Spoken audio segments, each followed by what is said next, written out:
With me today is Rodney McCall, and he's a pump expert, and he's going to tell us about this technology and how we can make the most of it. So tell us about these pumps and why they're different than the standard run-of-the-mill pool pumps. The standard single-speed pump on a pool today is about 40 to 70% efficient.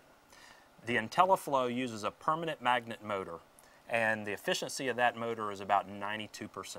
So that means a conventional single-speed motor is wasting as much as 2/3 of the energy that goes into it? That's right, Steve.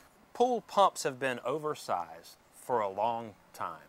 And the pump that was on here, the single-speed 1.5 horsepower pump, turned the pool over in 3.5 hours. Really, it's like a dragster driving to the store. You know, you don't need that much power. With a variable speed technology, we can slow the speed of the pump down and really reduce the electricity. And help out with better filtration as well. You know, with the single speed pump, you're running it, you turn over the pool in 3 hours. That means if you're just running it for that period of time, for 21 hours a day, you're not filtering, you're not mixing the chemicals in the water, and with the variable speed pump, we can extend that filtration time out and do the things that we want to do. Filter the pool, keep the water clean. Now, there are certain things that you want to raise the speed of the pump up to satisfy a certain flow rate for, say, a heater or a cleaner. For instance, on this pool, we had a waterfall, and we noticed that when a pipe can hold a certain amount of water. When we're running the pump at 3450 and we're trying to push a lot of flow through that pipe, you're wasting a lot of energy. And what we saw on this swimming pool here is that we could run it at a slower flow rate and half the electricity.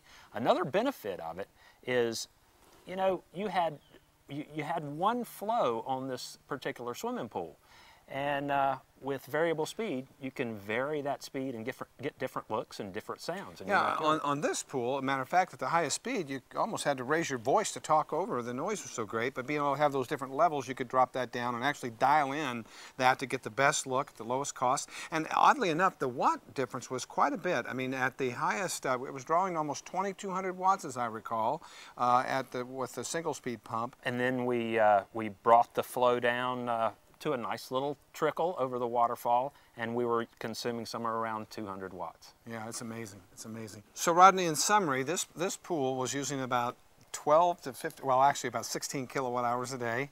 That ended up being close to $2,000 a year. Dropping this back down to running about 200 watts in its normal mode, reduced the cost of operating this pool to about $600? That's correct. The pump's quieter, the neighbors are happier, and the customer's a lot happier. They've got a lot more options. Rodney, great information. Thanks for being here. Thank you, Steve.